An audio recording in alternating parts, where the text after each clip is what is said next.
Benji Cole, son of Al Cole from CBS Radio and host of the syndicated talk show, People of Distinction. The talk that gives you an in-depth view of some of the most dynamic, intelligent, and successful people on the planet. Run to our website, alcoleenterprises.com for more info. Email me through benji@alcoleenterprises.com if you'd like to get involved with what we have going. And as always, please continue to like and follow our broadcasts. People of Distinction is internationally syndicated solely due to the love and support that you all continue to give. We're available across all major distributors, and as long as you keep following, we're going to continue to put out the content. Now sit back and strap in, because on the line with us today, we have Elizabeth R. Barbiere. And we're going to be discussing Elizabeth's book, What Lies in the Truth. It's Amazon, it's Barnes & Noble, man, it's a lot of other places. I'm telling you, type it into a search bar and grab your copies today. Before I go any further, I want to quickly point out the fact that Elizabeth was brought to us by Citi of Books. So for my writers out there who have gone through their process, and now you find yourself in a precarious position because you've written your book, but now you need some assistance moving it, head on over to citiofbooks.com and gather all of the ways that their fantastic team, they're going to help you move your creative endeavors. People, what happens when the American dream becomes an American nightmare? Listen, we all think that we can tell a monster from a hero, a good guy from a bad guy, but the story of David Lewis, who was a reality TV star celebrated for his authenticity, and it shatters that illusion, okay? Today we're speaking with Elizabeth, who created this chilling deep dive into the man behind the myth. The crime that shocked the nation, and the uncomfortable questions about fame, trauma, and the lies we chose to believe. Trust me when I tell you, man, things aren't so black and white. There are a lot of areas of gray. And that, I think, there's something about it, man, that I think is so beneficial, because it's going to force us to understand the complexity of human beings. And that's all I'm going to say on it at this point, man. Sit back, strap in, and get ready. Elizabeth, welcome to People of Distinction, and thank you for being a guest. How are you doing today? Thank you, and I'm doing very well.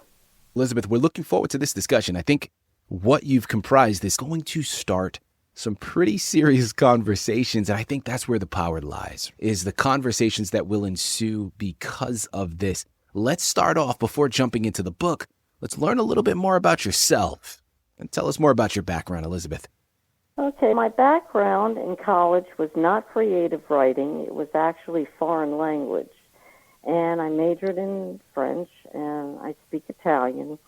And I went abroad, and I did some traveling. And I always was told that I had a gift for writing. Even when I was as young as a teenager, people told me that you write very well. And when I came back from my travels, I'd say I was in my late 20s, I told them about some of my experiences in Europe, and they said, Beth, you really should write about your experiences. And that's what my first book was about, From Depth to Disparity. It was about my experience abroad, one of my experiences abroad. But then I was actually a teacher of foreign language, which had nothing to do with creative writing. But I always wanted to pursue my passion. So I actually wrote my first book. I wrote my first book and self-published. I wrote a second book, and now this is my third book, What Lies in the Truth. We understand where the love for writing came from, the precipice being other people pushing you and spurring you in that direction to build up the confidence to embark upon the journey. But what inspired this book? Because the subject matter, it's something that a lot of people would probably shy away from touching. So tell us about that inspiration. My first book was an autobiography, so it was pretty much about myself. The second one was a novel based on a true story. But I wanted to reach out and look outside the box. And I thought about there are people all over the country, all over the world, who are incarcerated, and that they actually need their story to be told. So I reached out to some people that I heard about on the internet, and I wrote to this person of whom the book is based, and he responded And one thing led to another. We were corresponding for about 2 years, and the book came to be. Okay. Well, listen, continuing along this line of inspiration, but it's going to go now into the writing process and really the conflict, the duality that I'm sure you probably experienced while writing it. Because listen, the story, it forces us as the reader to confront the difference between understanding and excusing. Now, I'm curious to know, as its author, how did you navigate the treacherous waters of explaining the character David Lewis's background and his psychology without ever seeming to justify the crimes that he was accused of? That was my frustration right there. We corresponded mostly by mail, email, and by phone. Like I said, for about 2 years, we were talking on the phone once a week. And he would send me writings of his life, starting with his early background to the time where he was actually arrested and ended up in prison. It was very frustrating. About midway into the process of writing the book, I finally decided to try to talk to other people about their experience with him, because I was only getting his version of it. So I talked to other people about it, like other family members, and tried to get a hold of other people in his business. And I got a more well-rounded perspective, and I was glad for that. The other thing is, at first I was going to use real names, but then I decided to fictionalize it. So, like I said, possibly about halfway into writing the book, I changed my perspective. And I said, I've got to tell the point of view from everybody. And it got easier. But you can imagine, if somebody is behind bars on the inside, or whatever you want to call it, it's hard to communicate with somebody in the first place. And you've got to keep in mind, if you only talk to him, if you only correspond with him, you're only going to hear one side. So I wanted to avoid that. And then when I did contact other people, I found it was a lot easier to write the book. Elizabeth, let's jump into this book. What lies in the truth? Tell us more about it. The book itself, like I said, it's fiction, but it's based on a true story. And it is about a boy raised in Louisiana, and a poor area, a rural area in Louisiana, and he comes to realize his passion for guns. And also, he was from a family of hunters and that type of thing. And he was in the Marines for a while, and he worked for another company, but one thing led to another, and he liked the idea of manufacturing and selling guns. He had a successful business for a while, and from there, he was so successful, as a matter of fact, that he was approached by a television company, and they wanted to do a reality show about it. The show, the TV series, lasted for about 3 years, but then a scandal broke out. The scandal was about his charges of aggravated rape, actually concerning his own daughter, his third daughter, and then a previous girl from way back. And they both came forward and they testified against him. He was eventually found guilty, and he is actually serving 2 life sentences for his acts. So now we have a basic understanding of the book and what to expect. And people, trust me when I tell, man, when I say basic understanding, I mean it. A basic understanding is all you got, because there is so much more. And you're going to need to go on over to Amazon, Barnes & Noble, pick up your copies of What Lies in the Truth. Once you start reading it, man, you're not going to be able to put it down.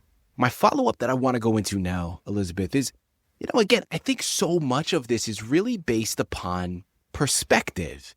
And I think that's what's so interesting, because, listen, from an outside perspective, it's easy to kind of look at the accusations and formulate an opinion, but going deeper than that, like you did, right? You not only figured out David's story, but you also talked to those around him and figured out their perception on the entirety of it as well. So now we have both sides that we're able to listen to. And again, as a society, we often talk about how monsters are born and not made, right? In certain instances, but there is an interesting duality in that in and of itself, right? Because now we're talking about individual circumstances that, depending on the perception you take, you have to see how that influences.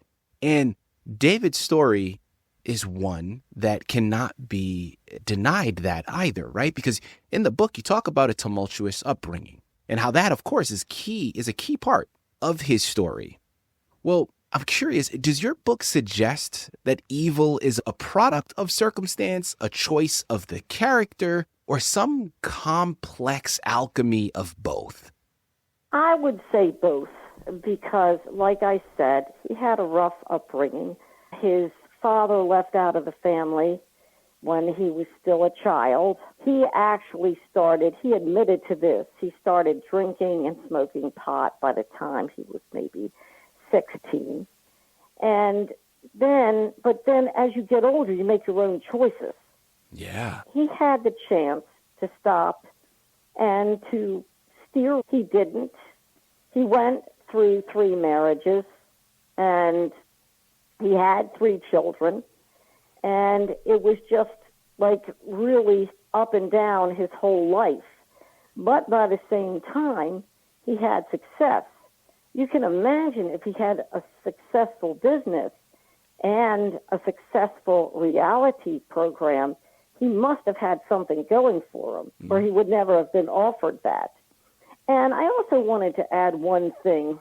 When you communicate with somebody, anybody, even a felon, for 2 years, you can establish a bond. And then that's one of the things that made it even more difficult for me. And that's why it was important to talk about him to other people. The man actually did make his own choices. I will say that. Elizabeth, that's interesting. Okay, what would you say was the most challenging part of this book for you to write? I think it's the fact that we never actually met. He was so remote.